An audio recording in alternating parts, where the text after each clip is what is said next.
Dear students, तो photochemistry में हमारी चल रही थी फोटोकेमिस्ट्री ऑफ कार्बोनिल कंपाउंड्स, जिसमें हम पढ़ रहे हैं intramolecular reactions of carbonyl compounds. और इसमें हम दो रिएक्शंस पहले पढ़ चुके हैं, जिसमें हमने पढ़ा सबसे पहली रिएक्शन थी अल्फा क्लीवेज और दूसरी रिएक्शन थी बीटा क्लीवेज। अब ये थर्ड टाइप की रिएक्शन आई, जिसमें हम अल्फा क्लीवेज को नॉरिश टाइप फर्स्ट रिएक्शन बोल रहे थे। तो ये थर्ड टाइप की रिएक्शन है, जिसको हम नॉरिश टाइप सेकंड रिएक्शन बोल सकते हैं। या इसमें क्या होगा, इसमें होगा इंट्रामॉलिक्यूलर हाइड्रोजन एब्स्ट्रैक्शन, या हम इसको गामा हाइड्रोजन एब्स्ट्रैक्शन भी बोल सकते हैं। तो नॉरिश टाइप सेकंड रिएक्शन में होता क्या है? Carbonyl compounds having an accessible hydrogen atom in the gamma position undergo a characteristic 1,5 hydrogen atom transfer by an intramolecular cyclic process with the formation of 1,4 diradical। मतलब जिन carbonyl compounds में gamma position पर कोई hydrogen present होगी, तो वो gamma वाली जो hydrogen होगी वो ट्रांसफर हो जाएगी कार्बोनिल ग्रुप के ऑक्सीजन पर, और इससे बनेगा एक 1,4 डाइरेडिकल। देखो कैसे, जैसे यहाँ पर ये हमारा कार्बोनिल कंपाउंड है, तो ये तो हमारा कार्बोनिल ग्रुप हो गया। ठीक है, ये सी डबल बॉन्ड ओ, यहाँ पर सी है।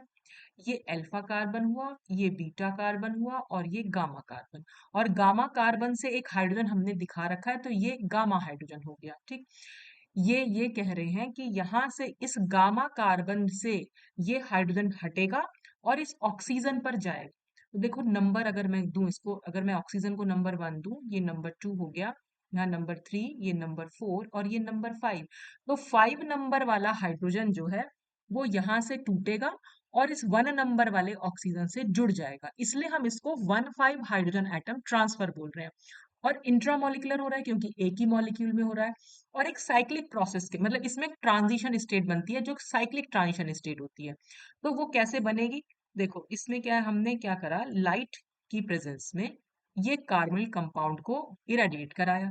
तो अब लाइट है तो इसका मतलब जो ये बॉन्ड टूटेगा गामा वाला, वो किस तरह से टूटेगा? फ्री रेडिकल की फॉर्म में टूटेगा। तो वो ऐसे टूटेगा, मतलब इस बॉन्ड का एक इलेक्ट्रॉन तो इस हाइड्रोजन के पास और एक इलेक्ट्रॉन इस कार्बन के पास रह जाएगा। तो ये बॉन्ड यहाँ से हट जाएगा। ठीक है, और यहाँ से क्या निकलेगा? बस ये एच डॉट। तो इन्होंने साइक्लिक ट्रांजिशन स्टेट कैसे दिखाई हुई है कि सिंपल, तो एक बॉन्ड तो यहाँ से टूटता हुआ दिखाएंगे हम, और एक बॉन्ड ये डबल बॉन्ड वाला, ये डबल बॉन्ड भी कुछ इस तरह से और कुछ इस तरह से टूटेगा। तो एक रेडिकल इस कार्बन पर आ जाएगा और एक इस ऑक्सीजन पर आ जाएगा। तो ऑक्सीजन का ये रेडिकल और हाइड्रोजन एटम का रेडिकल आपस में एक बॉन्ड बना सकते हैं। तो वही यहाँ पर वो बॉन्ड इन्होंने बनता हुआ दिखा दिया। तो एक 6 मेंबर्ड साइक्लिक ट्रांजिशन स्टेट बनती है। तो ये 1, ये 2, 3, 4, 5 और ये 6। तो एक 6 मेंबर्ड साइक्लिक ट्रांजिशन स्टेट के थ्रू ये रिएक्शन प्रोसीड होती है। तो फाइनली क्या होगा, यहाँ से ये बॉन्ड टूट जाएगा, तो यहाँ पर एक रेडिकल आ जाएगा और इस H पर एक रेडिकल, तो ये एक H का रेडिकल और इस ऑक्सीजन का रेडिकल आपस में ये बॉन्ड को बना लेंगे। ठीक है, और यहाँ से ये बॉन्ड जो है ये ब्रेक हो जाएगा। ठीक, तो हमारे पास सिचुएशन बन जाएगी कुछ ऐसी। तो ये होगा 1,4 डाई रेडिकल। ये 1 नंबर पर डाई रेडिकल, मतलब 1 नंबर पर एक रेडिकल है, ये 2, ये 3 और ये 4। तो 1 और 4 पर दो रेडिकल्स हैं, इसलिए इसका नाम हो गया 1,4 डाई रेडिकल। तो इस तरह से ये रिएक्शन होती है। अब इसके बाद क्या होगा? 1,4 डाई रेडिकल बनने के बाद क्या होगा? Two different pathways are possible for stabilization of the die radical. अब ये डाई रेडिकल ऐसे तो रहेंगे नहीं, इनको स्टेबलाइज होना पड़ेगा। ठीक है, उसके क्या तरीके हैं? या तो ये होगा कि the die radical can recombine to form a cyclobutanol, या तो ये 1 नंबर का रेडिकल और 4 नंबर का रेडिकल आपस में कंबाइन करके एक 4 मेंबर्ड रिंग बना लेंगे, और ये 4 मेंबर्ड रिंग का नाम क्या हो जाएगा? साइक्लोब्यूटेनॉल। देखो कैसे, ये एक 4 मेंबर्ड रिंग है, तो इसको हम साइक्लोब्यूटेन बोल देते हैं। मैं इसमें एक OH लगा दूं, तो OH के लिए हम ओल यूज करते हैं, तो इसलिए इसका नाम हो जाएगा साइक्लोब्यूटेनॉल। ठीक है, तो या तो ये 1 और 4 आपस में कंबाइन हो जाएंगे रेडिकल्स और ये एक साइक्लोब्यूटेनॉल बना लेंगे, या फिर ऐसा भी हो सकता है कि by the cleavage of beta bond and enol and alkene is form. अब ये बीटा बॉन्ड से क्या मतलब है? देखो बीटा बॉन्ड कौन सा होगा इसमें? हमने क्या किया था, हमने इसको स्टार्टिंग में ये अल्फा था, ये बीटा था और ये गामा था। ठीक ऐसे यहाँ पर भी यही रहेगा, ये अल्फा है, ये बीटा है और ये गामा। ठीक है, तो एक पोजीशन पे तो हमने डायरेडिकल को कंबाइन करके दिखा दिया कि साइक्लोब्यूटेनॉल बन सकता है। फिर ये बोल रहे हैं बीटा बॉन्ड का क्लीवेज भी हो सकता है। वो बीटा बॉन्ड क्या, ये अल्फा और बीटा के बीच का बॉन्ड ब्रेक होगा। और कैसे ब्रेक होगा? फिर से होमोलिटिक फिशन हो जाएगा। ठीक। यानी ये बॉन्ड यहां से हटेगा, एक रेडिकल इस बीटा कार्बन पर जाएगा, एक रेडिकल इस अल्फा कार्बन पर जाएगा। तो अल्फा कार्बन का रेडिकल और जो ये OH से जुड़ा हुआ कार्बन है इसका कार्बन आपस में एक बॉन्ड बना लेंगे, तो हमारे पास स्पीशीज बन जाएगी कुछ ऐसी, ये R, ये डबल बॉन्ड, ठीक है। और दूसरी स्पीशीज क्या होगी, क्योंकि एक बीटा कार्बन पर एक रेडिकल आ गया और गामा कार्बन पर तो ऑलरेडी है ही, तो फिर एक ये बना लेंगे, तो ये एक एल्कीन बन जाएगी। और यहाँ पर जो बना है हमारा वो इनोल बन गया। देखो यहाँ पर इन हमें दिखाई दे रही, डबल बॉन्ड जहां पर है उसको इन कह रहे हैं और OH की वजह से ओल कह रहे हैं, तो ये हमें एक इनोल मिल गया, ठीक है। अब इनोल को हम कीटो फॉर्म में भी चेंज कर सकते हैं। वो कैसे करेंगे, डबल बॉन्ड यहाँ जाएगा और ये वाला H जो है यहाँ आ जाएगा, तो हम उसको कीटो फॉर्म में भी चेंज कर सकते हैं। तो फिर हम उसको कैसे लिखेंगे, C डबल बॉन्ड O और ये ऐसे, ठीक है। जो यहाँ पर CH2 था फिर वो CH3 हो जाएगा, तो ये CH3 है। तो इस तरह से 1,4 डाई रेडिकल बनने के बाद दो कंडीशन हमारे पास हो सकती है, मतलब दो प्रोसेस हो सकते हैं, तो वही चीज यहाँ दिखा रखी है। ये हमारा 1,4 डाई रेडिकल था, या तो साइक्लाइजेशन होगा, साइक्लाइजेशन से क्या होगा, ये चीज बन गया, तो ये हमारा साइक्लोपिटेनॉल बन गया, या फिर क्लीवेज ऑफ बीटा बॉन्ड, यानी अल्फा और बीटा के बीच का बॉन्ड क्लीव होगा और उससे हमारे पास ये इनोल फॉर्म बनेगी, एक इनोल कंपाउंड बनेगा और एक एल्कीन बनेगी। तो जो ये क्लीवेज ऑफ बीटा बॉन्ड है इसी को हम बोल रहे हैं नॉरिश टाइप सेकंड प्रोसेस। तो the second process of this reaction, second process कौन सा, cleavage of beta bond, is known as Norrish type second process which leads the formation of alkene and alkenol. तो जिसकी वजह से हमें क्या मिला, एक एल्कीन बनी, ये एल्कीन है हमारी और ये हमारा एल्कीनॉल है।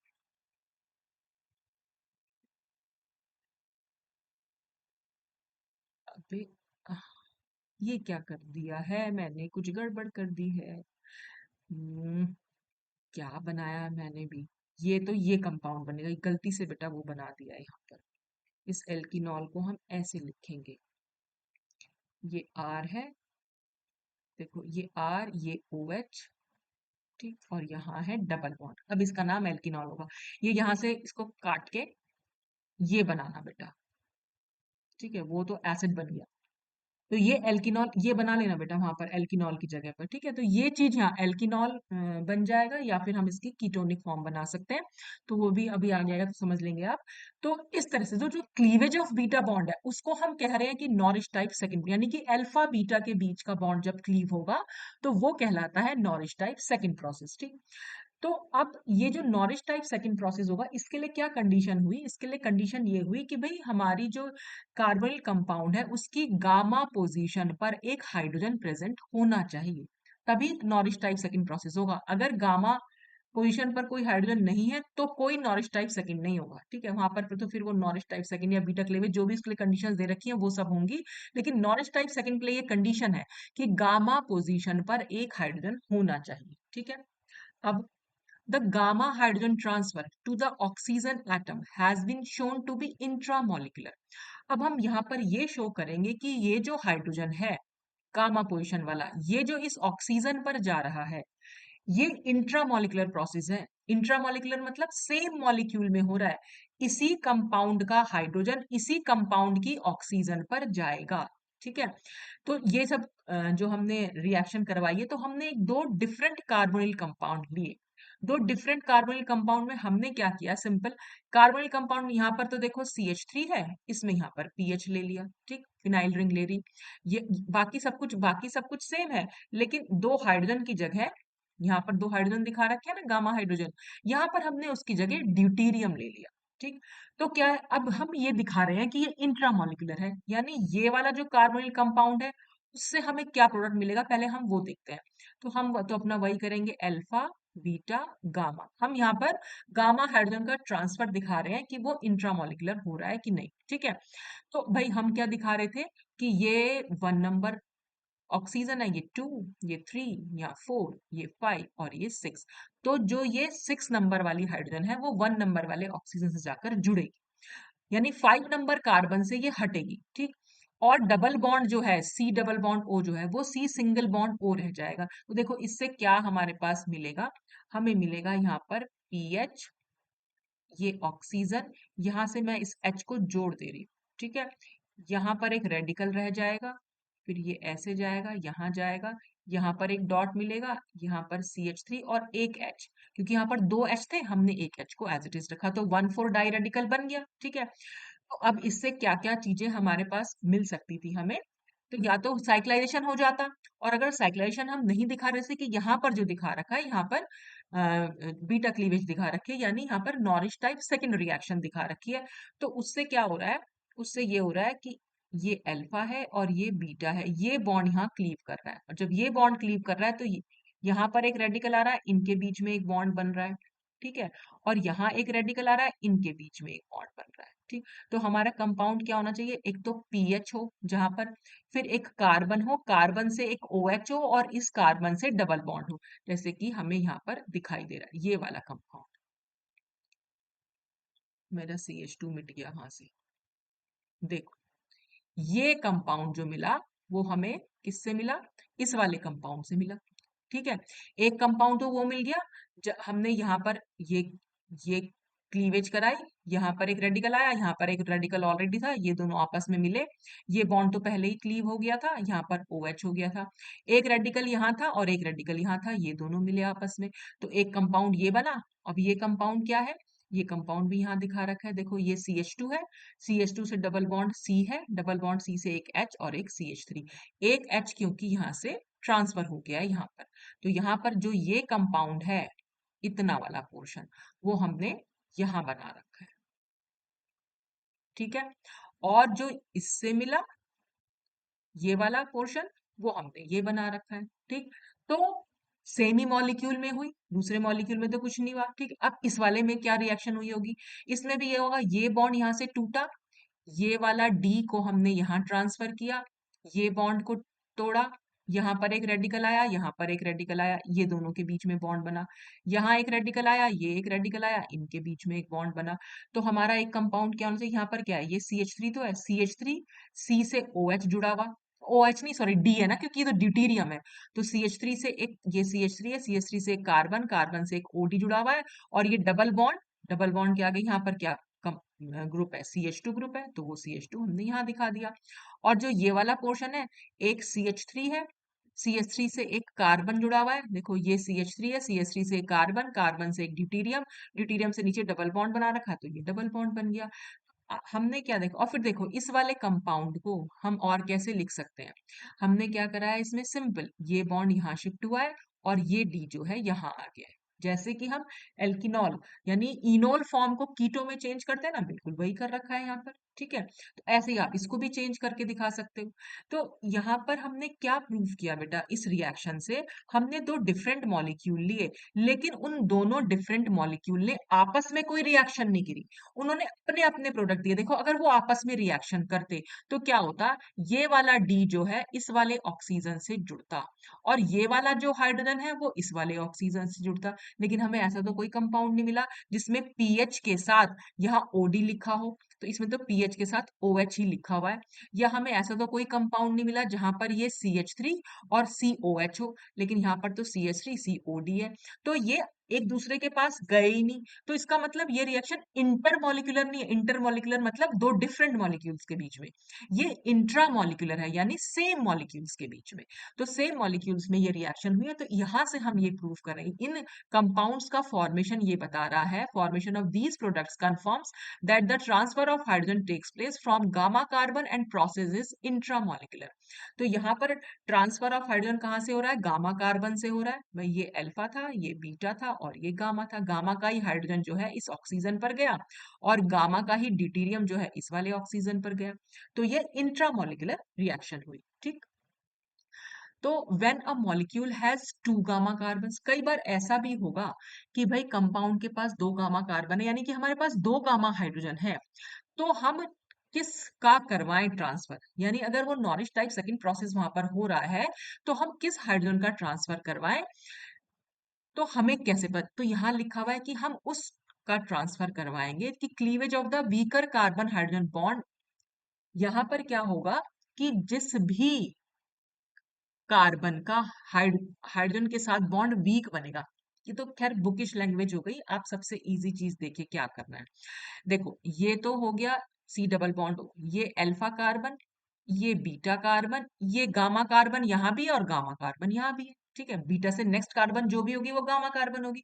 अब भाई गामा कार्बन से ये हाइड्रोजन जुड़ा हुआ है, गामा हाइड्रोजन है, तो या तो हम इस हाइड्रोजन को इस ऑक्सीजन पर ले जाएं, या फिर हम इस वाली हाइड्रोजन को इस ऑक्सीजन पर ले जाएं। तो किसको हम चूज करेंगे? तो उस हमें सिर्फ ये देखना है कि हाइड्रोजन के निकलने के बाद कौन सा रेडिकल ज्यादा स्टेबल बनेगा। देखो यहाँ पर पहले हम इसकी बात कर लेते हैं। यहां से अगर मैं एक एच तोड़ दूं, देखो CH3 को मैं ऐसे लिख सकती हूँ ना, CH, इसको कैसे तोड़ा होगा? इस तरह से तोड़ा होगा, यानी H डॉट और CH2 पर डॉट गया होगा। तो यहाँ पर मैं CH2 लिख देती हूँ और उस पर एक डॉट बना देती हूँ। ठीक है, ऐसे ही इस कार्बन और हाइड्रोजन के बीच का बॉन्ड टूटा है तो H डॉट निकला होगा और इस कार्बन पर एक रेडिकल बन गया होगा। तो मैं यहाँ से H को हटा देती हूँ और यहाँ पर एक रेडिकल बना देती हूँ। तो अब आप ये बताइए कि देखो ये वाला जो रेडिकल है ये हमारा प्राइमरी रेडिकल है। जब रेडिकल, यानी कि ये CH2 ग्रुप है, CH2 था मतलब, जब ये खाली एक ही कार्बन से अटैच्ड है तो ये हमारा होता है प्राइमरी रेडिकल। ठीक है, अगर यही डॉट वाला कार्बन हमारा किसी दो कार्बन से अटैच्ड हो तो ये सेकेंडरी रेडिकल। ठीक है, और अगर यही कार्बन किन्हीं तीन कार्बन से अटैच्ड होता तो ये टर्शरी रेडिकल। ठीक, और आप लोगों को पता होगा, अगर आप प्रीवियस क्लासेस में पढ़ते हुए आए हैं कि टर्शरी रेडिकल जो होता है वो हमारा सबसे ज्यादा स्टेबल रेडिकल होता है। ठीक, तो अब यहाँ यहाँ की बात करें इस वाले रेडिकल की, तो देखो ये जिस कार्बन पर रेडिकल है वो कार्बन एक तो इधर एक कार्बन से अटैच्ड है, दूसरा कार्बन ये है, तीसरा कार्बन ये है, यानी ये तीन कार्बन से अटैच्ड है। इसका मतलब ये टर्शरी रेडिकल है। तो अगर ये टर्शरी रेडिकल है तो ये ज्यादा स्टेबल है, तो जो ज्यादा स्टेबल रेडिकल होगा वहां से हाइड्रोजन का ट्रांसफर हम कराएंगे। ठीक है, अब हम ये बात देख लेते हैं कि ये बुकिश लैंग्वेज क्या कह रही है। बुक में लिखा हुआ है कि nourish type second process is marked by a preference of cleavage of the weaker carbon hydrogen bond, कि जो भी कार्बन हाइड्रोजन का बॉन्ड वीक होगा, ज्यादा वीक होगा, वो टूटेगा। वो तो बात है भी, जो भी कार्बन हाइड्रोजन का बॉन्ड वीक होगा ज्यादा वही तो टूटेगा भाई, जो जितना ज्यादा कमजोर वो उतना पहले टूटेगा। तो इसको वीकर क्यों कह रहे हैं या ये वीकर कैसे है? तो देखो टूटने टूटने के बाद इस पर जो रेडिकल आया, ठीक है, उसको क्या रहे हैं यहाँ, वही स्टेबिलिटी ऑफ रेडिकल की बात हो गई कि ये वाला CH3 भी दे रहा है इसको और ये वाला CH3 भी इसकी तरफ इलेक्ट्रॉन दे रहा है। तो ये इसको जो है मतलब इसकी कमी को जो है दूर कर रहे हैं। ठीक है, तो एक तरीके से कह सकते हैं कि ये जो CH बॉन्ड है ये अगर टूट, मतलब ये वीक इस सेंस में कह रहे हैं कि H टूटने के बाद, H मतलब अलग हो जाने के बाद ये CH3 जो है इसको स्टेबलाइज करेंगे, यानी हम स्टेबिलिटी ऑफ रेडिकल के बारे में बात कर रहे हैं। तो आप उसको कह लीजिए कि वो वीकर कार्बन हाइड्रोजन बॉन्ड है, या आप उसको कह लीजिए वो ज्यादा स्टेबल रेडिकल है, आप कैसे भी बोल सकते हैं उसको। ठीक है, तो ये जो भी स्टेबल रेडिकल होगा हम वहां से H को हटाएंगे। तो हमने ये देखा कि हमारा जो स्टेबल रेडिकल था वो यहाँ से बन रहा था। तो फिर से हम एक बार नंबर करते हैं, अल्फा, ये बीटा, अब की बार ये गामा हो गया। ठीक है, तो यहाँ से एक H हटेगा, तो जब एक H हटेगा तो मैं H को हटा कर यहाँ पर एक रेडिकल बना देती हूँ। ठीक, और वो H रेडिकल कहाँ जाएगा? इस ऑक्सीजन से जुड़ना है वो यहाँ जाकर जुड़ जाएगा और यहाँ से एक बॉन्ड हटेगा और इस कार्बन पर एक रेडिकल जाएगा। यही तो हमारी मैकेनिज्म बोल रही थी। ठीक है, तो अब क्या करना है, हम नॉरिश टाइप सेकंड प्रोसेस दिखा रहे हैं, इसका मतलब अल्फा और बीटा के बीच का बॉन्ड तोड़ेंगे और इस तरह से तोड़ेंगे कि अल्फा कार्बन पर एक रेडिकल जाएगा और बीटा कार्बन पर एक रेडिकल जाएगा। तो बीटा कार्बन का रेडिकल और गामा कार्बन का रेडिकल आपस में बॉन्ड बना सकते हैं, और अल्फा कार्बन का रेडिकल और कार्बोनिल कार्बन वो आपस में बॉन्ड बना सकते हैं। तो हमारे पास ये कंपाउंड्स बने। अब देखो, इनसे हमने यहाँ लिखा है कि ये हमारा मेजर बना। तो मेजर किससे बना? जो मैंने आपको अभी तोड़ के दिखाया। अब उसमें क्या क्या चीजें बनी है, अगर हम बात करें, यहाँ से शुरू करते हैं। चलो ये CH3 है तो देखो यहाँ पर ये CH3 है, CH3 से नेक्स्ट कार्बन पर COH लिखा है, मैं इस कंपाउंड को यही लिख देती हूँ। ये CH3 है, CH3 से नेक्स्ट कार्बन पर OH है और उसके आगे डबल बॉन्ड CH2 है, ये डबल बॉन्ड CH2 है। ठीक है, तो ये इनोल फॉर्म हो गई। इस इनोल फॉर्म की टॉटोमेराइजेशन से अगर हम कीटो फॉर्म बना पाए, बना सकते हैं। इस बॉन्ड को मैं यहाँ शिफ्ट कराऊंगी, इस H को मैं यहाँ शिफ्ट करा दूंगी, तो ये क्या हो जाएगा, ये वाली फॉर्म बन जाएगी, यानी एसीटोन बन जाएगा। ठीक है, तो ये इनोल फॉर्म थी और ये हमने कीटो फॉर्म बना दी। ठीक, और दूसरा क्या स्ट्रक्चर बना हमारा? दूसरे स्ट्रक्चर में हमने क्या दिखाना है यहाँ पर कि ये जो CH3 है, ठीक है, और CH3 के बाद एक अच्छा, इन्होंने यहाँ से शुरू कर रखा है, चलो यहाँ से शुरू करते हैं। ये CH3 ले लीजिए। ठीक है, हमने यहाँ CH3 लिया। CH3 से आगे नेक्स्ट गामा कार्बन पर जिस पर लिखा है वो C है, तो वो C भी लिखा हुआ है। उसी C से एक और CH3 जुड़ा हुआ है, तो हमने यहाँ CH3 जोड़ा। इसी गामा कार्बन और बीटा कार्बन के बीच में डबल बॉन्ड बना था, तो वो डबल बॉन्ड भी हमने दिखाया। डबल बॉन्ड बीटा कार्बन पर CH लिखा है, तो वो CH हमने दिखाया, और इस CH से ये CH3 अटैच्ड है, तो वो हमने CH3 दिखाया। तो ये तो बन गया हमारा मेजर प्रोडक्ट। ठीक है, अब इन्होंने माइनर कैसे दिखा रखा है? माइनर इन्होंने दिखाया हुआ है जब हमने उस प्राइमरी वाला जो कार्बन, जो हमारा दूसरा गामा कार्बन था ना, ये वाला गामा, इससे भी रेडिकल को, मतलब इससे भी हाइड्रोजन का ट्रांसफर दिखाया है। तो मैं इसको CH2 डॉट कर देती हूँ, इस कार्बन पर रेडिकल बनाया, और इसका H चला गया यहाँ पर, और ये बॉन्ड फिर से ब्रेक करके दिखाएंगे, और यहाँ पर भी एक रेडिकल बनाएंगे। ठीक है, और फिर से हमारे पास अल्फा और बीटा हो जाएगा। ये बॉन्ड फिर से टूटेगा।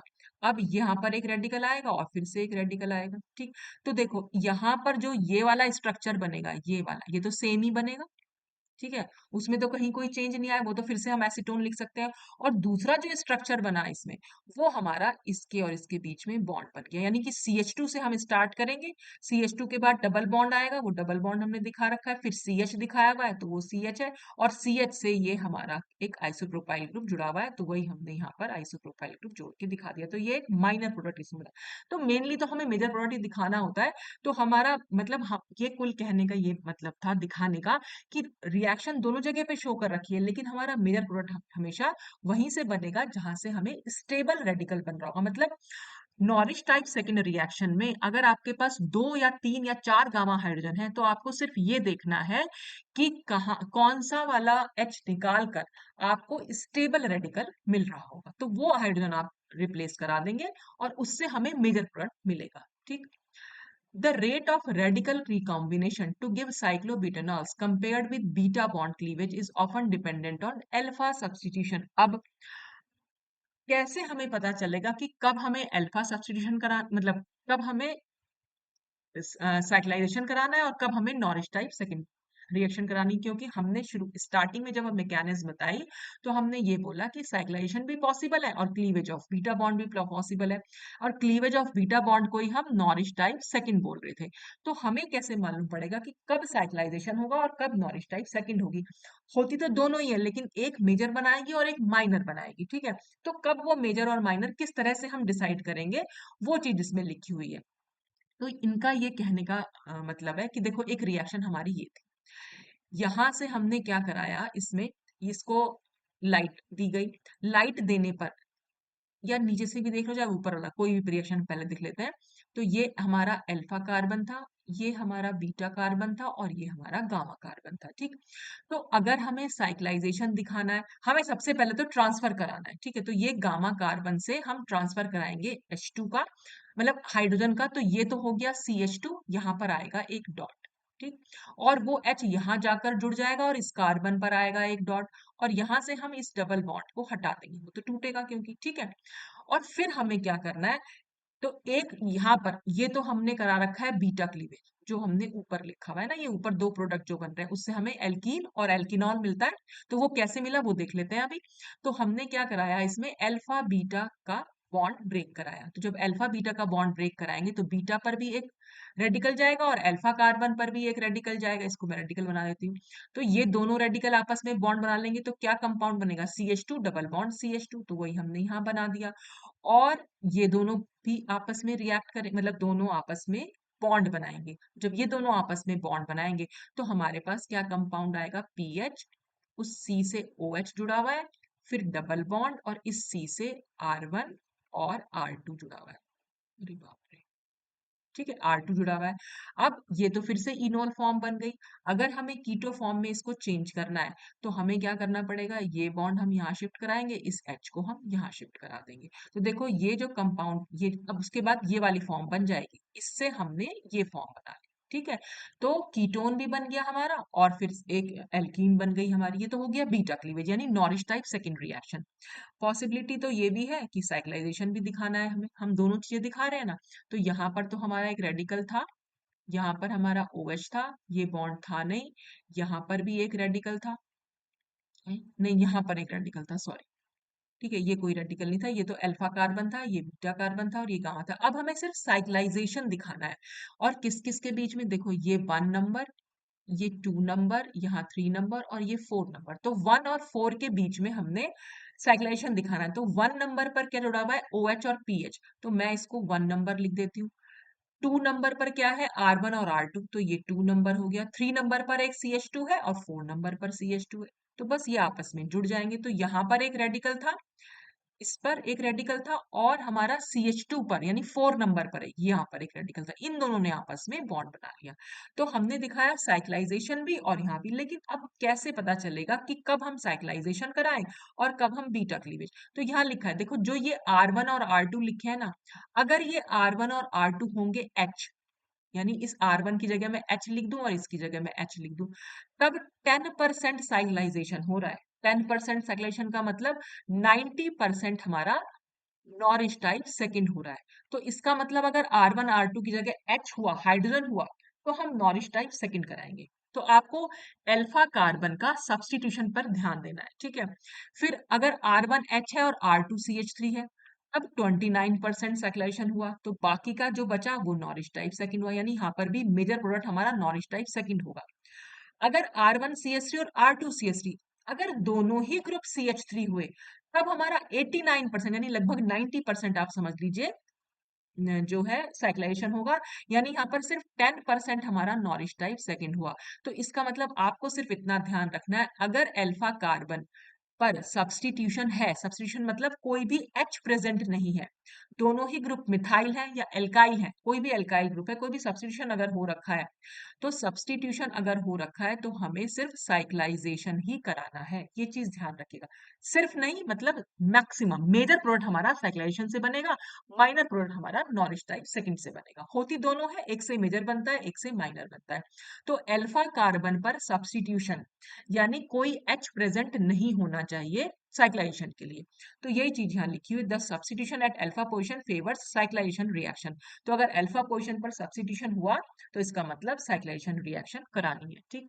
On the other hand, substitution at beta position favours Norrish type second reaction. लेकिन अगर बीटा पोजीशन पर सब्स्टिट्यूशन हो, तब नॉरिश टाइप सेकंड रिएक्शन ज्यादा होती है, ठीक है। अल्फा कार्बन पर सब्स्टिट्यूशन होगा तो साइक्लाइजेशन होगा, बीटा कार्बन पर अगर सब्स्टिट्यूशन हुआ तो नॉरिश टाइप सेकंड होगी। Thus, ketone mainly gives Norris type second reaction, that is elimination reactions. इसीलिए कीटोन जो है ये नॉरिश टाइप सेकंड रिएक्शन को हम एलिमिनेशन रिएक्शन भी समझ सकते हैं। तो the rate of radical combination to give cyclobutanol compare to beta cleavage also depends on stability of the radical. अच्छा, एक चीज और है, रेडिकल की स्टेबिलिटी पर भी थोड़ा सा ये डिपेंड करता है। वैसे मैक्सिमम तो आपको ना अल्फा कार्बन पर सब्स्टिट्यूशन ही चेक करना है, लेकिन अगर H को हटाने के बाद हमें रेडिकल की स्टेबिलिटी भी अगर हम चेक करें, तो अगर ये 1,4 डाई रेडिकल हमारा स्टेबल बन रहा हो, जनरली मैंने जितनी भी रिएक्शंस पढ़ी ना, अगर एलाइलिक रेडिकल बन रहा है, वो स्टेबल होता है काफी, तो साइक्लेशन करा रखा है, मैक्सिमम बुक्स में साइक्लेशन हो रखा है अगर एलाइलिक रेडिकल बन रहा है। तो आपको ध्यान रखना है कि अगर कहीं पर आपको एलाइलिक रेडिकल देखने को मिले वो H हटाने के बाद, तो इसका मतलब वहां पर साइक्लाइजेशन है। हालांकि देखो ये जो ना एकदम आप 100% एक रूल नहीं बना सकते कोई भी, क्योंकि कहीं कहीं पर कुछ एक्सेप्शंस भी है, ठीक है। तो वो एक्सेप्शंस क्यों है, फिर उनका भी देखना पड़ेगा रिएक्शन। तो जितनी रिएक्शंस मैंने डिस्कस किए वो मैं आपको बता दे रही हूँ। तो ये इतना है कि अगर स्टेबिलिटी ऑफ रेडिकल हमें देखना है, तो उसमें भी ज्यादातर एलाइलिक रेडिकल के लिए रिएक्शंस दे रखी है, वहां पर साइक्लेशन करा रखा है। इफ 1,4 डायरेडिकल इज अनस्टेबल, तो हमें नॉरिश टाइप सेकंड करानी है। तो हम बात कर रहे थे कि अगर बीटा सब्स्टिट्यूशन पर सब बीटा कार्बन पर सब्स्टिट्यूशन है, देखो ये अल्फा कार्बन, ये बीटा कार्बन और ये गामा कार्बन, तो बीटा पर सब्स्टिट्यूशन है, इसका मतलब हमें नॉरिश टाइप सेकंड करानी है। तो इसमें होगा क्या, ये बॉन्ड को हमने ऐसे क्लीव कराना है, मतलब एक वही 6 मेंबर्ड रिंग तो बनेगी बनेगी। यहाँ पर एक रेडिकल, यहाँ पर एक रेडिकल, गामा कार्बन ये H2 रह जाएगा, यहाँ का जो H है डॉट वो यहाँ पहुंच जाएगा, ठीक है। वो यहाँ, इसको मैं डायरेक्टली यहाँ पहुंचा दूं तो ये OH हो जाएगा और इस CH2 पर डॉट बन जाएगा। तो देख रहे हैं आपके पास ये वाला स्ट्रक्चर बनेगा, ठीक है। ये अल्फा कार्बन, ये बीटा और ये गामा, तो ये 1,4 रेडिकल बना। और आप देख रहे हैं ये जो CH2 है, वैसे भी आप देख लीजिए ये कोई बहुत ज्यादा स्टेबल तो है नहीं, प्राइमरी रेडिकल है, और बीटा कार्बन पर हमारा इस सब्स्टिट्यूशन भी हो रखा है। तो हमें क्या कराना है, बीटा क्लीवेज करानी है, यानी नॉरिश टाइप सेकंड करानी है। आपको ये बॉन्ड तोड़ना है, ये बॉन्ड तोड़ के इस कार्बन पर एक रेडिकल जाएगा, अल्फा कार्बन पर एक रेडिकल, तो इन दोनों के बीच में एक बॉन्ड बनेगा और इस गामा कार्बन और इसके बीच में एक बॉन्ड बनेगा। तो हमारा स्ट्रक्चर ये तो पूरा का पूरा ये अलग हुआ। ठीक है, वो हमने यहाँ बना दिया। फिर आप चाहे तो इसकी कीटोनिक फॉर्म बना सकते हैं इस H को यहाँ पर ट्रांसफर करके। और एक क्या है, कार्बन जिससे दो CH3 जुड़े हुए हैं, तो ये कार्बन जिससे दो CH3 है, फिर डबल बॉन्ड CH2, तो डबल बॉन्ड CH2। तो ये हमारा नॉरिश टाइप सेकंड। तो अल्फा कार्बन पर सब्स्टिट्यूशन से साइक्लाइजेशन, बीटा कार्बन पर सब्स्टिट्यूशन से नॉरिश टाइप सेकंड। ठीक, और कभी कभी हमें उस रेडिकल की स्टेबिलिटी भी देख लेनी है। ठीक, जैसे कि देखो ये वाला कंपाउंड है, इस कंपाउंड में हमने देखो ये है, ये कार्बन कंपाउंड, ठीक है, H न्यू कंडीशन दे रखी है, हमने लगाया ये अल्फा है, ठीक, ये बीटा, ये गामा, ये अल्फा, ये बीटा, ये भी गामा है और ये भी गामा है। ठीक है, अल्फा, ये बीटा, ये भी गामा और ये भी गामा, बहुत सारे गामा है। अब कहाँ से निकालें, क्या चीज कराएं? देखो इसमें जो स्ट्रक्चर बना रखा है ना, साइक्लाइजेशन दे रखा है। अब वो साइक्लाइजेशन क्यों दे रखा है वो हम देख रहे हैं। तो देखो अल्फा बीटा गामा, गामा पर अगर हम यहाँ से निकालेंगे तो प्राइमरी रेडिकल बनेगा, तो हमें देखना ही नहीं है कुछ भी, वहां पर प्राइमरी रेडिकल है तो वो ज्यादा, हमें जब बहुत सारे गामा होते हैं तो हमें उन गामा की स्टेबिलिटी को चेक करना है। तो ये तो बना प्राइमरी रेडिकल, ठीक है, इससे बनेगा सेकेंडरी रेडिकल। ये तो डबल बॉन्डेड sp2 कार्बन है, यहाँ तो आना ही नहीं है हाइड्रोजन। ठीक है, ये वाला गामा कार्बन यहाँ से अगर हम हटा दें तो देखो अगर हम यहाँ रेडिकल बनाओ तो ये कैसा रेडिकल होगा, ये ऐसा ऐसा, यहाँ डबल बॉन्ड है और ये रेडिकल, ये होता है allylic radical. Carbon double bond carbon से नेक्स्ट कार्बन पर अगर रेडिकल है तो वो एलाइलिक रेडिकल है। ठीक है, एलाइलिक रेडिकल स्टेबल होता है, कैसे स्टेबल, इसमें यहाँ पर इसकी हम एक रेजोनेटिंग फॉर्म बना सकते हैं। रेजोनेटिंग फॉर्म से क्या होगा, यहाँ डबल बॉन्ड, अरे बाप रे, मैंने भी कैसे बनाई, ये हाफ और ऐसे हाफ, मुझे वही याद रहता है कार्बो के टाइम। तो देखो जब ये बॉन्ड हाफ हाफ, मतलब फिर से तोड़ के दिखाती हूँ, ये ऐसे था, इस बॉन्ड को मैं ऐसे तोड़ रही हूँ। ठीक है, यानी यहाँ पर एक रेडिकल जा रहा है, यहाँ पर एक रेडिकल, ये दोनों रेडिकल आपस में डबल बॉन्ड बना लेंगे। ठीक है, ये तो वही मैंने यहाँ दिखाया और ये रेडिकल यहाँ, तो हम इसकी एक रेजोनेटिंग फॉर्म बनाएंगे, यानी कि यहाँ पर जो ये रेडिकल है ये डीलोकलाइज हो रहा है, तो डीलोकलाइजेशन से स्टेबिलिटी आती है, तो एलाइलिक रेडिकल स्टेबल होता है। तो वो प्राइमरी सेकेंडरी के कंपैरिजन में भी ज्यादा स्टेबल रेडिकल हमारा एलाइलिक रेडिकल है। तो अगर स्टेबल रेडिकल बन रहा है, तो हमने ये कंपेयर किया ना, तीनों गामा कार्बन में तीनों गामा हाइड्रोजन निकालने के बाद हमने कंपेयर किया कि यहाँ पर ज्यादा स्टेबल रेडिकल बन रहा है और वो भी एलाइलिक रेडिकल बन रहा है। तो एलाइलिक रेडिकल मैक्सिमम केसेस में हम साइक्लाइजेशन कराते ही कराते हैं। ठीक है, तो वही चीज है, बस इसमें आगे साइक्लाइजेशन करा रखा है। देखो, तो अब इन्होंने क्या किया, यहाँ पर OH हो जाएगा, ये बॉन्ड हटेगा, यहाँ पर एक रेडिकल और यहाँ पर एक रेडिकल, बस इन दोनों को ये बनाई रखा है और इन दोनों को आपस में जोड़ देना है, तो ये साइक्लाइजेशन हो जाएगा। ठीक है, और वैसे भी एक चीज और भी है, देखो यहाँ अल्फा कार्बन पर सब्स्टिट्यूशन भी है। ठीक है, तो सब्स्टिट्यूशन भी हो रखा है, तो अल्फा कार्बन सब्स्टिट्यूटेड, कोई हाइड्रोजन प्रेजेंट ही नहीं है, तो भी साइक्लाइजेशन की हमारी पॉसिबिलिटी बन रही थी। अच्छा, generally the yields of cyclization product are only 10 to 20% of those of elimination in normal ketone. देखो साइक्लाइजेशन ना बहुत कम होता है साइक्ल, क्योंकि हमारी क्या बन रही है, फोर मेंबर्ड रिंग बन रही है, बहुत स्टेबल नहीं होती, स्ट्रेन्ड रिंग होती है, तो इसलिए भी साइक्लाइजेशन थोड़ा सा ना कम ही हो पाता है। ठीक, लेकिन कहीं कहीं पर साइक्लाइजेशन ही बहुत जरूरी होता है, but for certain compound solution is very efficient, जैसे कि non bonding gives only cyclization because alkene product is highly strained। देखो यहाँ पर ये हमारा नॉन बॉन्डिंग का स्ट्रक्चर बना रखा है हमने, उसमें एक कार्बन कंपाउंड, ये एक कार्बन ग्रुप जुड़ा हुआ है, तो हमने क्या, ये अल्फा कार्बन, ये बीटा कार्बन और यहाँ पर हमने गामा कार्बन, गामा ये भी था, गामा ये भी है, लेकिन ये वाला गामा हाइड्रोजन जो है वो ऑक्सीजन की विसिनिटी में है, इसलिए हम इस वाले गामा हाइड्रोजन को कंसीडर करेंगे। तो विसिनिटी भी काफी टाइम हम कंसीडर करते हैं, पास में कौन सा हाइड्रोजन है। ठीक है, तो हमने इसलिए ये वाला गामा हाइड्रोजन लिया। ठीक, तो यहाँ पर एक हाइड्रोजन मैं ऐसे शो कर देती हूँ, तो अगर ये निकलेगा तो यहाँ पर एक रेडिकल जाएगा। ठीक है, ये H डॉट यहाँ यहाँ बना लेगा, यहाँ पर एक रेडिकल जाएगा और मैं इसको यहाँ से क्लीव करा दूँ। ठीक, अब यहाँ पर हमने क्या दिखा रखा है कि ये साइक्लाइजेशन हो गया, ये दोनों रेडिकल आपस में जुड़ गए हैं। क्यों जुड़े हैं, यहाँ पर क्यों नहीं हो पाया नॉरिश टाइप सेकंड, तो उसका रीजन है, देखो क्यों नहीं हो पाया, यहाँ पर एक रेडिकल बना था, ये एक रेडिकल था, यहाँ से ये बॉन्ड में हटा देती हूँ। हम क्या कर रहे थे नॉरिश टाइप सेकंड में, अल्फा बीटा बॉन्ड को तोड़ रहे थे, तो हमने ये बॉन्ड तोड़ा। जब ये बॉन्ड तोड़ेंगे तो अल्फा पर एक रेडिकल जाएगा और बीटा पर एक रेडिकल जाएगा, और बीटा वाला रेडिकल गामा वाले रेडिकल के साथ एक डबल बॉन्ड बनाएगा। अब ये वाली जो पोजीशन होती है उसको हम ब्रिज हेड पोजीशन बोलते हैं। ब्रिज हेड पोजीशन पर ये डबल बॉन्ड स्टेबल नहीं होता है। आप लोगों ने कभी ब्रेड्स रूल पढ़ा हो तो ब्रेड्स रूल के अकॉर्डिंग हम बताते हैं कि double bonded bridge head position पर डबल बॉन्ड कभी भी स्टेबल नहीं होगा। तो ये एक हाईली स्ट्रेन्ड रेडिकल बन मतलब हाईली स्ट्रेन्ड मॉलिक्यूल बन रहा है या हाईली अनस्टेबल मॉलिक्यूल बन रहा है, इसलिए हम इसको यहाँ पर नहीं बनाते हैं। तो यहाँ पर तो सैचुरेशन करना जरूरी ही है। तो यहाँ पर मतलब ये बताया गया कि जो भी सैचुरेशन प्रोडक्ट होते हैं ज्यादातर मतलब कम ही मिलते हैं हमें देखने को, लेकिन कहीं कहीं पर सैचुरेशन बहुत जरूरी भी हो जाता है, तो वो उसमें से एक एग्जाम्पल यहाँ पर है। ठीक। अच्छा, अब Norris type second process occurs with a high degree of specificity in trio and erythro form of ketones. Threo और इरिथ्रो फॉर्म आप लोगों ने स्टीरियोकेमिस्ट्री में पढ़ी होंगी। थ्रियो मींस आप इसको ट्रांस की तरह सोचिए, थ्रियो में टी लगा हुआ है और ट्रांस में भी टी लगा हुआ है, तो इसको हमेशा ऐसे याद रखना बेटा, थ्रियो मींस ट्रांस नहीं होता है। इसको याद करने का तरीका, ट्रांस में हमने क्या याद कर रखा है, डबल बॉन्ड से सिमिलर ग्रुप्स ऑपोजिट साइड पर होते हैं। थ्रियो में भी यही होता है, इसमें सिंगल बॉन्ड से ऑपोजिट ग्रुप अलग अलग उस पर है, ऑपोजिट पोजिशन पर है। तो जब थ्रियो याद रहेगा तो इरिथ्रो अपने आप याद हो जाएगा। इरिथ्रो मीन्स सिस यानी कि सेम साइड, बस इतना याद रखना। थ्रियो मीन्स ऑपोजिट साइड और इरिथ्रो मीन्स सेम साइड। तो याद करने का तरीका, क्योंकि ट्रांस और सिस तो सबको जनरली याद रहता ही है, तो ट्रांस ऑपोजिट पोजिशन होती है, ठीक है। तो इससे थ्रियो। अब अगर कहीं पर नॉरिश टाइप सेकंड प्रोसेस हो रहा है, जैसे कि यहाँ पर थ्रियो फॉर्म है, एक ही कंपाउंड की हमने थ्रियो फॉर्म ले रखी है, इरिथ्रो फॉर्म। थ्रियो क्यों बोल रहे हैं, ये सिंगल बॉन्ड है, इस सिंगल बॉन्ड से ये CH3 और ये CH3 दोनों ऑपोजिट साइड पर प्रेजेंट है, ठीक है। और ये इरिथ्रो बोल रहे हैं क्योंकि यहाँ पर ये CH3 और ये CH3 दोनों के दोनों सेम साइड पर प्रेजेंट है, ठीक।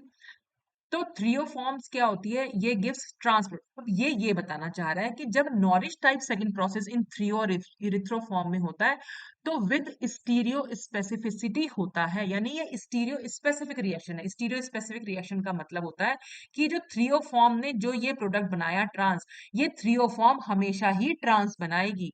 ये जो इरिथ्रो फॉर्म है ये हमेशा ही सिस बनाएगी। ये थ्रियो कभी भी सिस प्रोडक्ट नहीं देगी और ये इरिथ्रो कभी भी ट्रांस प्रोडक्ट नहीं देगी। तो ये होती है स्टीरियो स्पेसिफिक रिएक्शन। जब हमने स्टार्टिंग मटेरियल जो भी लिया है हमने, उससे जो प्रोडक्ट बन रहा है मतलब वो एक फिक्स प्रोडक्ट है, वही बनेगा और कोई प्रोडक्ट वहां पर पॉसिबल नहीं है, ठीक है। सिंगल प्रोडक्ट बनता है, तो ये थ्रियो से ट्रांस ही हमेशा बनेगा, कभी सिस नहीं बन सकता, और इरिथ्रो से हमेशा सिस ही बनेगा, कभी ट्रांस नहीं बन सकता। अब देखो क्या हुआ है, वही लाइट ले रखिए, ये हमारा कार्बन कंपाउंड है अल्फा बीटा, देखो एक गामा ये भी है और एक गामा ये भी है। फिर से हमें क्या करना है, हाइड्रोजन को निकाला, हाइड्रोजन हमने यहाँ से निकाली, यहाँ पर एक रेडिकल गया, ये वाली हाइड्रोजन हमने निकाली और यहाँ एक रेडिकल गया। तो देखो कौन सा रेडिकल, ये तो हमारा बना प्राइमरी रेडिकल, और ये कौन सा बन रहा है, इस रेडिकल पर एक कार्बन यहाँ है, एक कार्बन इधर है और एक कार्बन इधर है, यानी कि ये टर्शरी रेडिकल बन रहा है, तो स्टेबल रेडिकल है। तो हम वो वाला रेडिकल ना निकाल कर, मतलब वो वाले हाइड्रोजन का निकाल कर इस वाले रेडिकल को बनाएंगे, ठीक। तो वो CH3 ही रहेगा, ठीक। और यहाँ पर यहाँ से जो H निकला वो H यहाँ जाएगा, इस कार्बन पर एक रेडिकल जाएगा, यहाँ से हम ये बॉन्ड हटा देंगे। अल्फा और बीटा के बीच का बॉन्ड टूटेगा, यानी बीटा क्लीवेज, अल्फा पर एक रेडिकल जाएगा और बीटा पर एक रेडिकल जाएगा। बीटा और गामा के बीच का रेडिकल डबल बॉन्ड बनाएंगे, उससे हमारा ये कंपाउंड बना। तो कहीं कोई चेंज नहीं हुआ, जो CH3 जहां था वो वहीं रहा, ठीक है। ये CH3 इधर था वो इधर ही रहा, इधर की साइड हमारा, अच्छा देखो मैंने यहाँ गड़बड़ कर दी है, यहाँ पर बीच में बेटा ये CH2 ग्रुप भी है जो मैंने नहीं बनाया है। तो आपको इसको क्या करना है, इसको ऐसे नहीं बनाना, यहाँ पर CH2 बनाना और फिर यहाँ पर COCH3 बनाना, ठीक है। ऐसे ही यहाँ पर भी है, ये पहले यहाँ पर CH2 बनेगा और फिर यहाँ पर COOCH3 बनेगा, ठीक। वो थोड़ी सी ना बनाने में गड़बड़ हो गई। अच्छा, तो उससे अब यहाँ पर टूटा बॉन्ड, तो देखो ये CH3 है, CH3 से COH है और इधर की साइड हमारा CH2 है। तो इसको मैं अगर ऐसे लिखूं CH3 फिर C से OH और यहाँ पर डबल बॉन्ड से CH2, तो फिर से डबल बॉन्ड यहाँ जाएगा और ये H यहाँ जाएगा, कीटोनिक फॉर्म यहाँ बनाई रखी है। तो ट्रांस से हमेशा मतलब थ्रियो से हमेशा ट्रांस ही मिला, ठीक। और ऐसे यहाँ पर कर रखा है ये अल्फा, फिर वही बीटा, और वो तो निकलेगा नहीं, ये गामा ये निकला, यहाँ से ये H निकलेगा, फिर वही एच यहाँ जाएगा, ये भी रेडिकल बनेगा, यहाँ से ये हटेगा, और अल्फा और बीटा के बीच का बॉन्ड टूटेगा, यहाँ एक रेडिकल, ये दोनों रेडिकल आपस में बॉन्ड बनाएंगे और ये दोनों रेडिकल आपस में बॉन्ड बनाएंगे, और उससे हमें ये कंपाउंड मिल जाएगा। तो इरिथ्रो हमेशा सिस प्रोडक्ट ही देगी, तो फिक्स है ये इरिथ्रोफॉर्म, जब भी ये रिएक्शन होगी हमेशा सिस ही बनाएगी, ट्रांस नहीं बनाएगी। इसीलिए हम कह रहे हैं ये हाईली स्टीरियो स्पेसिफिक रिएक्शन है। नॉरिश टाइप सेकंड प्रोसेस जो होता है वो बहुत मतलब स्टीरियो स्पेसिफिक रिएक्शन देता है, ठीक है। तो ये सारा कुछ था आज हमारा नॉरिश टाइप सेकंड रिएक्शन। तो नॉरिश टाइप सेकंड रिएक्शन होने के लिए सबसे पहली कंडीशन तो यही है कि गामा पोजीशन पर कोई हाइड्रोजन प्रेजेंट होना चाहिए। अगर गामा पोजीशन पर हाइड्रोजन नहीं है तब ये नॉरिश टाइप सेकंड कभी भी नहीं होगी। और नॉरिश टाइप सेकंड में भी आपको बस मतलब नॉरिश टाइप सेकंड की बात कर रहे हैं हम, तो अगर गामा हाइड्रोजन है तो साइक्लाइजेशन भी हो सकता है, नॉरिश टाइप सेकंड भी हो सकती है, लेकिन सैचुरेशन बहुत कम होता है। उसके लिए कंडीशन है कि अल्फा कार्बन सब्स्टिट्यूटेड होनी चाहिए, या फिर कई बार हमने ये भी देखा कि एलाइलिक रेडिकल अगर है तब भी सैचुरेशन हो सकता है, अदरवाइज नॉरिश टाइप सेकंड होगी। तो ये आज आपका नॉरिश टाइप सेकंड रिएक्शंस खत्म होती है। तो ये मैंने थर्ड टाइप की रिएक्शन कराई, मतलब मैंने स्टार्टिंग में आपको बताया था कि इंट्रामोलिकुलर रिएक्शंस जो होती हैं इसकी कार्बोनिल कंपाउंड्स की 4 टाइप्स की होंगी। पहली अल्फा क्लीवेज करा दी जिसको हम नॉरिश टाइप फर्स्ट बोलते हैं, दूसरी बीटा क्लीवेज में आपको करा चुकी हूँ, तीसरा ये नॉरिश टाइप सेकंड। अब हम चौथी कंडीशन लेंगे जो जिसमें हम पेडर्नो बुची रिएक्शन को डिस्कस करेंगे, जिसमें वो भी एक इंट्रामोलिकुलर रिएक्शन ही है। नहीं, वो इंटरमॉलिक्यूलर रिएक्शन होगी जिसमें हमारे दो कंपाउंड्स होंगे, एक कार्बोनिल कंपाउंड होगा और एक एल्कीन होगी, वो आपस में कैसे ज्वाइन होते हैं वही सब हम उसमें डिस्कस करेंगे। तो पेटर्नो बुची और रिएक्शन हमें और देखनी है कि कैसे एडिशन ऑफ कार्बोनिल ऑक्सीजन होता है किसी एल्कीन के साथ। तो ये फोर्थ टाइप की इंट्रामोलिकुलर रिएक्शन, मतलब इंटरमोलिकुलर रिएक्शन है, सॉरी। हम मतलब इंट्रामोलिकुलर तो हो चुकी है, अब हम इंटरमोलिकुलर देख लेंगे। तो नेक्स्ट वीडियो में मैं पेटर्नो बुची रिएक्शन डिस्कस करूंगी। तो आज के लिए बस इतना ही। Thanks for watching.